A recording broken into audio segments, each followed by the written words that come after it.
The right needs an answer to the post-woke left. Now, of course, that statement assumes that the left are, in fact, post-woke, which is obviously a matter of some debate still. So to that end, myself and Professor Eric Kaufman are running a debate next month in London with Matt Goodwin, Gad Saad and Batyanga Sargon, answering the question, is woke dead? So a little bit of a shill here. If you want to come along, the link should be in the description. It will be an amazing event and tickets are selling very fast, as you can imagine. But it won't be one you want to miss. There'll be a lot of people you recognise there and it should be a lot of fun. But moving on, I want to ask what we as a movement should be doing and should be thinking when it comes to the left, because I think that those people who are still banging on about woke, in certain cases it's legitimate, but I think broadly speaking, and especially in the American context, woke is in the rearview mirror, right? And I think for those people who are on the cutting edge of left-wing thought in America and in the UK, they're aware of this fact. And they're already, woke for them is already in the past. Right? Who's an example of a cutting-edge left-wing thinker out of interest? Well, believe it or not, they do exist. I'm going to go into some of them. Okay.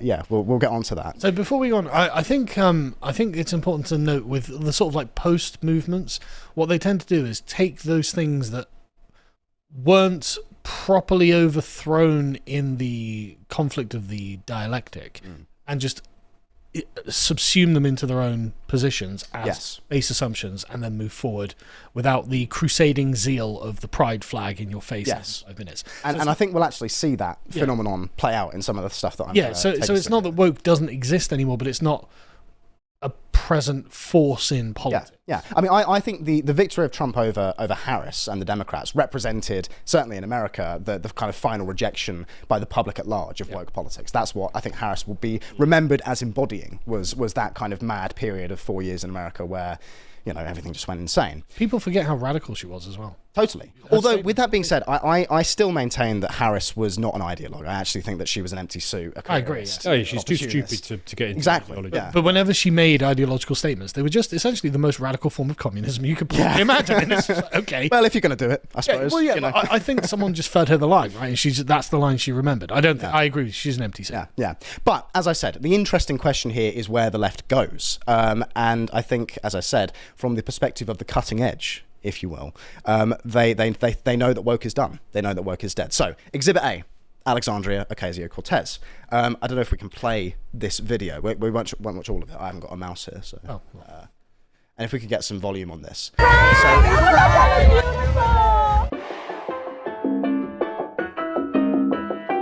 I'm not seeing very many pride flags. Oh, there's one. Well, this actually, as we watch through this, you will see. This was Ocasio-Cortez 11 months ago. All about, so maybe if we read this, I can just speak over. This was 11 months ago, right? So this was at the height of kind of Democrat campaigning, anti-Trump sentiment, and all the rest of it. And you can see the kind of things that are being said in this video, especially towards the end. There's some pride flags. It's just woke rhetoric. It's just like bog standard, our community, our identity, this, that, and the other. Gay rights. Yeah, Medicare for all, and all the rest of it, right? So this was in my view, this is a woke. It's 100% artifact, right? Yeah. It's fat women and soy boys. Yeah, something that will be studied in generations to come as a kind flags, of blah, blah, yeah. So this was 11 months ago. What's interesting to me is this. Okay, this was a couple of weeks ago. So Cortez has transitioned from, if you will, the woke rhetoric into talking about the fact that plenty of politicians on both sides of the aisle feel threatened by rising class consciousness. So just a point on that, do you not remember just after Trump's victory where she posted about what right-wing podcast do you guys listen to? So she specifically canvassed for right-wing podcasters in who am I supposed to be listening to understand the current wave that's coming out? And I think this is a great point you're making here, is that so we're defaulting back to 20th century Marxism. And this is the point. Okay, so I want you to put a pin in this for the moment, because this is going to be an essential kind of aspect of all of this. I now want to show you this, which was 4 days ago. Okay, so if we just hit play on this, and again we'll watch it, we'll just watch part of it. This is Cortez being heckled by a liberal in New York City town hall, who is decrying her as a war criminal, as complicit in the genocide in Gaza, saying shame on you. Maybe if we could get a little bit of volume now, just so we can get a feel.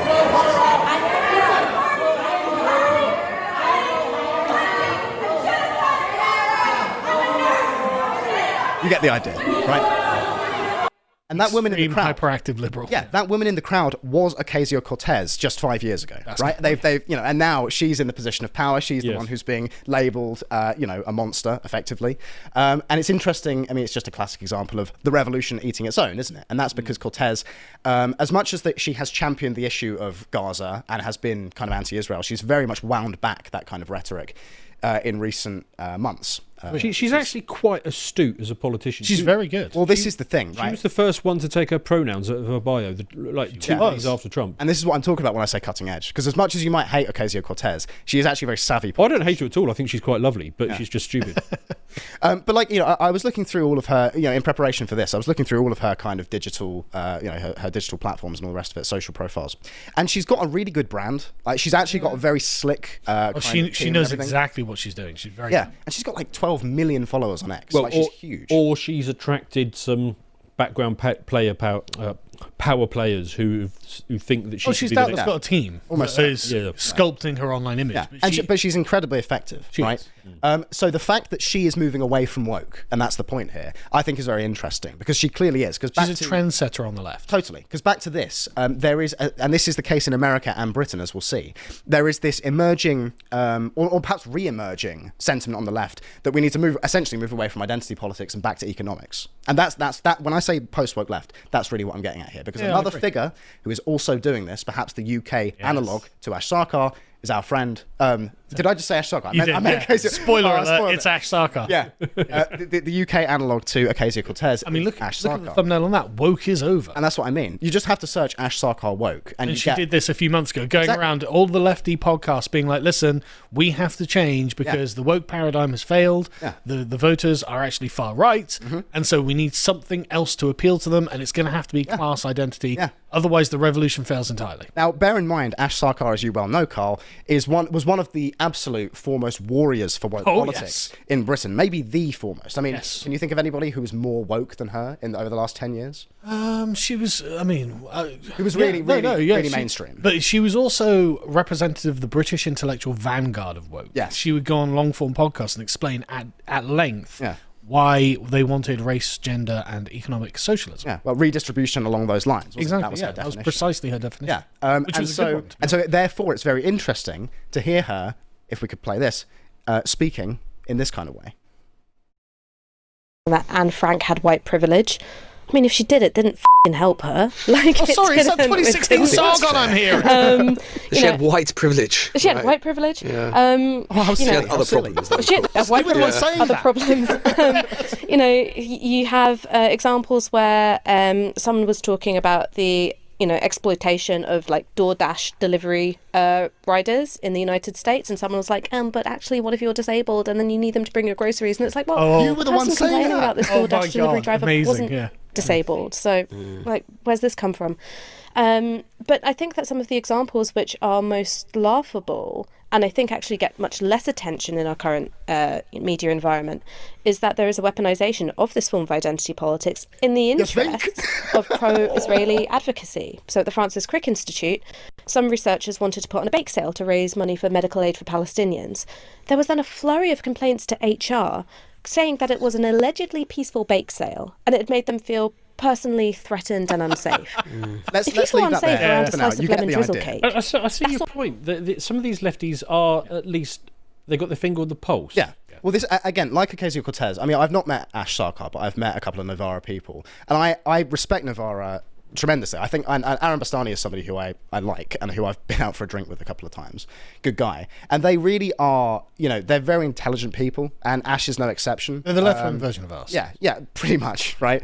And it's no surprise, therefore, that people like Ash Sarkar can see the way the wind is blowing and is therefore distancing herself, not just distancing herself, but laughing at the positions she previously held and advocated for. And the thing is, if the wind was going the other way, I would be finding a right-wing interpretation of left-wing philosophy. Yeah.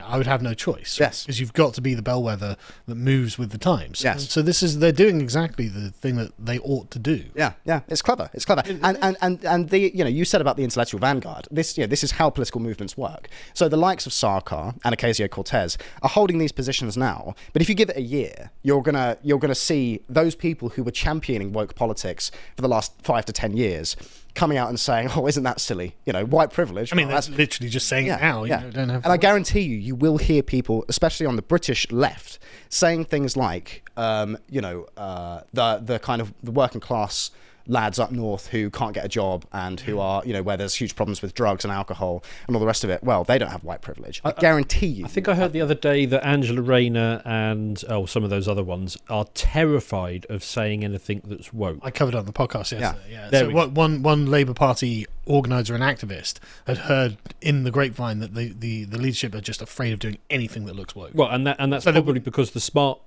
people who know what they're doing, Blair or whoever it is, has sent down orders, do not do anything woke, and they're internalising it as fear of doing so. Well, Dan, it's funny you should say that, because next up we have the master himself. Now, this was 2021. This is 2021, right? Because Blair, obviously being probably the tip of the spear, truly basically the guy who runs the British left, he could see the writing on the wall even back then, right? So this was like during COVID, all the rest of it. In this article, politically, Blair is 2 or 3 years ahead of everybody else. This is incredible. Yeah. The Labour Party needs complete deconstruction and reconstruction. Nothing less will do. It's the party you made it. Yes, yeah.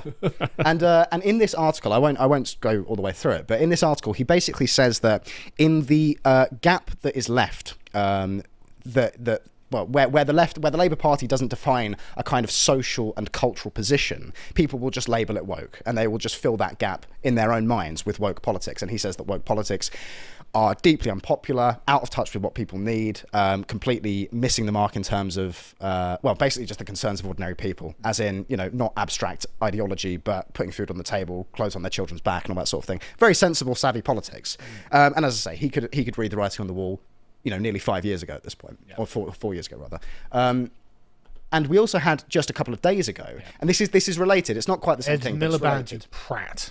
It's Blair saying that net zero is doomed to fail in Britain, which is a very, very surprising thing for him to say, because whilst he has never been woke, whilst he's never been woke, he has always been a champion of climate, right? And climate, I find, is one of those, it's the issue that's, where if woke is the center of gravity, climate is in its orbit, but it's the one that's the furthest out, if that makes sense. Because where you have like racial identity politics and all the gender stuff, that's absolutely at the core of woke. And if you speak to the people who believe in that stuff, they probably also believe in the climate stuff. But you also find people who believe in the climate stuff, but don't believe in the woke stuff. So Blair being an example. The climate stuff for the woke is merely a means to an end. Yeah.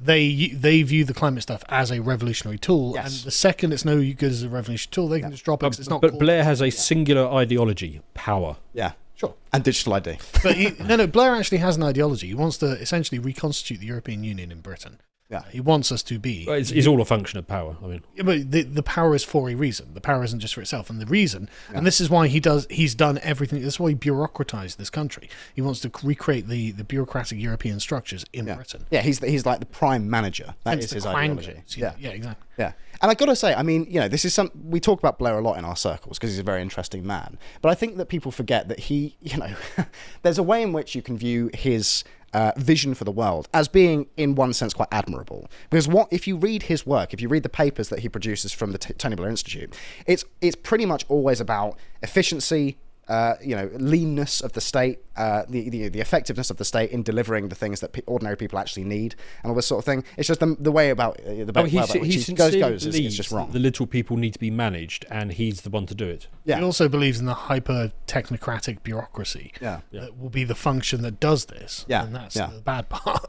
But the point is that Blair recognises that woke was a doomed political formula from the off, right? Which begs the question. Where do the left go from here? Now, we've obviously already touched on this slightly, but I want to introduce Exhibit D, which is this gentleman. Yes. Okay? So, and you knew he was going to come up. So this is Gary Stevenson, who is a sensation. He is a phenomenon, whether you like it or not. Greatest trader, I hear. Yeah. And I've courted some controversy by my takes on Gary Stevenson online, on X and elsewhere, because I've praised him for his efficacy and for the things that he's saying, and people haven't understood what I've meant, because I've not been saying that he's right, I've not been saying that his solutions are correct, but what I am saying is that people are underestimating the threat that he poses to us. Let's okay? cut through. Yeah, totally. I mean, if you look at his numbers, he hasn't uploaded a video in a couple of weeks. I went through a period where I was just obsessively watching all of his videos because I was just like, we need to learn from this guy. What he's doing right. Because he's effective. his numbers are insane. He pulls millions of views on all of it. And if you can name me another channel on the UK political scene who can pull millions of views on YouTube, I've yet to hear it, of a single guy in his kitchen, right? And you can say that he's astroturfed and all the rest of it, and I do think that's the case, right? But at the same time, you can't astroturf 1.5 million views on every video. No. And there is a real cut through, and I know that because in my own life I've heard people reference him. I've said this guy seems to really get it. He seems to be a bit of a new kind of fresh thing, and that's the point, I think, because he is not a kind of rainbow flag waving ultra liberal. He's recognisably a leftist, but he's certainly to young people who've only ever known the left. I was going to say that. So what's interesting is that, like, someone of your age, it's always been screeching harpy since like 2010. And this is the point, right? And this is a more sober form of class conflict. If it is, dare I say, a more masculine form of left-wing politics, and that has a certain appeal that I feel, right? And I'm a man of the right, and I don't think his solutions are good. But there's a reason that I've been watching his videos, which is that they're good, and the stuff he's saying is, I can sit there and kind of, if I switch my brain off, I'm like, yeah, this all makes total sense. And it's no surprise, therefore, that he is having such cut-through with young people, because we've only ever known the left, as you said, as the kind of rainbow flag waving, pink haired, screeching ultra liberals as well. Agents of capital, and more concerned with abstract ideas about transphobia and racism than in the affordability of housing. But you could see this guy having a pint with a Wilson or a Callaghan or something. Totally. It is the left returning to what it always used to be and what it always used to platform. Yeah. And I think another aspect that is interesting about Stevenson is if you actually, drill into him as a man, his whole story, whether or not it's true, because there are people who think that he's embellishing a little bit, which I can believe. His story is interesting, right? He's a self-made working class multimillionaire. He's an ex-trader, and a trader is one of the kind of most aspirational roles for a young man in the 21st century. You think of the Wolf of Wall Street, that's kind of a, rightly or wrongly, it's viewed as an aspirational lifestyle. And most controversially of all, he is a white male, right? Which is interesting in and of itself. The fact that that's interesting is kind of funny, but... Well, I saw a post from him on Twitter the other day where he was saying that the thing, and this is what I mean about the post-woke left, still embodies all of the woke left's worst aspects. They just don't make a big deal about it. For example, he had said, the I think it was Reform or Farage or whoever it was, is always complaining about immigrants, but they're never complaining about business. And I just retweeted this going, it's incredible how we can't make the linkage between cheap labour exploitation and big business, right? And they deliberately keep this fracture there in order to never critique immigration, and I was going to bring this up because he made a video on immigration several months ago, which was quite interesting, because his take on immigration is basically that it's a very standard kind of old left take, which is that it's a distraction by the capitalist class to have your ire directed towards the immigrant rather than to the capitalist. Right? That's actually not that much of an old left take, actually, because back in, say, the 1980s, you had people like Bernie Sanders, Jeremy Corbyn. They would have said, well, immigration is actually class warfare by the ruling class against the working class. The unions of the 60s and the 70s were very militant against immigration. Absolutely. And this is what's interesting, and this is why you can tell that Stevenson, despite his radical aesthetics, despite the costume of the radical that he wears, he remains an agent of the establishment because he is not prepared to be truly radical. Can I give a very quick assessment of how his economics works? We're going to get to that in just a second if you want to just... But it's relevant to that point, but I'll bring it back. We will come back to that. Because the point with Stevenson and him embodying the kind of post-woke left that I've been talking about is he's cutting through in a way that the wokes never did, because the things that he's describing are... they are the lived reality for a lot of people. They're real problems, just bad right? solutions. Because since 2008, for example, he labels wealth inequality as being the kind of cause of all evil in Britain, right? And, it's quite a compelling argument because since 2008, the wealth gap between the wealthy and normal people, average people, that is, average wealth, has expanded by 50%, with the top 10% becoming £280,000 more wealthy and the poorest 10% seeing basically no increase. Yeah. And at the same time, the Gini coefficient, which is I'm not an economist, so these are all quite alien phrases to me, but the Gini coefficient, which is basically a number that represents the degree of inequality in a society, with 1 representing one person having everything and 0 representing perfect equality, the Gini coefficient in Britain is currently 0.59, which is high. Okay, it's a high degree of inequality, and the median household income before housing costs fell by 2% in 2023. In real terms, people are getting poor. I mean, I talk about this a lot on Brokenomics. So I mean, I agree with the underlying things that he's talking about, and I talk about those too. Yeah. The problem with him is if you imagine a whole chain of events that lead to, from starting conditions to lead to an outcome. Yeah. Both of us are concerned about income inequality at the end. But what he does is that's his entire worldview. Sure. Yeah. And so for him, wealth inequality is both the cause and the effect, and the problem, and the thing you need to address. Whereas my analysis looks at the entire picture. And I actually think, okay, there's stuff right at the beginning of the chain. Yeah. And so effectively what he's doing, and what it brings it back to your point about how he's an agent of the system, he doesn't want to change this entire system. Yeah.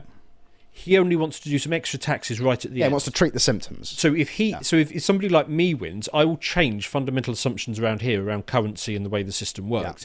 Yeah. If he wins, all he's going to do is add an extra layer of taxation and protect the entire chain that got you there. Yeah, yeah. And that's why he is ultimately still a subversive element, because the solutions that he offers, which is just a kind of flat wealth tax the rich, basically. As if this is an argument that we haven't played out as well. They don't work, right? And it's currently not working for Starmer. And this is the point, is that's already what's happening, right? Because here... Oh, sorry, we've been through this. Well, this is a report from the House of Commons Library. Actually, sorry, my apologies, we've already been through that. Never mind, I think I may have forgotten to put the link in there. Not to worry. It's all right. The point is that wealth taxes don't work, right? Because and the government in the UK is already doing wealth taxes in effect. There was a report literally the other day that showed that the UK government is not making the revenue they expected to make from the tax increase. And the reason for that is because of the things like the abolition of the non-domiciled tax status, it's leading to capital flight. Yeah. Last year... 10,000 millionaires a year. And almost 11,000 last year. Oh, really? Right? Which is the equivalent of 500,000 ordinary taxpayers. Jesus. If to get an idea of the scale that we're working at here. And the Adam Smith Institute estimates that over the next 10 years, capital flight will cost the UK economy 44,000 jobs and £111 billion in growth. Right, and so this project that's supposed to make life better for ordinary people actually is going to immiserate them further, and that's to say nothing of things like the VAT exemption on private school fees, the inheritance tax on farms and all the rest of it. And so the point is, the wealth tax as a concept just doesn't work. And this TPA report here, which came out in October of last year, showed that in every country where wealth taxes are tried, they always fail, right? In the year 1990, 12 nations were trying them, and by 2017, 8 of them had cancelled their wealth tax policies, because what they lead to are capital flight, limited revenue, high administrative costs, and ultimately they are inefficient, unpopular, and unfair. And that will remain the case because it just doesn't work. We used to have we used to have taxes at 98%. I hate to do this, but I feel we're going a bit off the subject. Yes, which is there is a new left emerging. Anyway, yes, it's basically just like the old left. Yes. So to bring it back to the topic at hand, which is the emergence of the post-woke left, I'd like to open it up now to a bit of discussion about how you think. Unfortunately, we haven't got time. Oh, okay. Well, in that case, I will conclude by saying that whilst we can't buy into the same solutions as Stevenson, and we can't advocate for basically socialism, I don't think we should be advocating for, kind of untrammeled capitalism either. Because for the majority of people, because of, cultural efforts by the left, capitalism, Thatcherism, free markets, these are all negatively coded ideas. And so I think right-wing coded ideas. Yes. Which isn't really fair. Yes. Right isn't actually radical capitalist. Because that's the point. The true right recognises that the economy needs to be enshrined, ensconced within a larger framework, a metaphysical framework, that serves the interests of ordinary people and serves the nation ultimately in order to be effective. Because if the economy is made an end in and of itself, then things go wrong, because everything is sacrificed on the altar of profit and efficiency, as we're seeing happening to our nation how we've right arrived now. at this point. Yeah. Can I ask a very quick question? Yes. Are we going to see AOC in the White House? I think that we may do at some point. We'll see. If you would like to watch the full uncut version that is also uncensored, head on over to lotuseaters.com to find out more.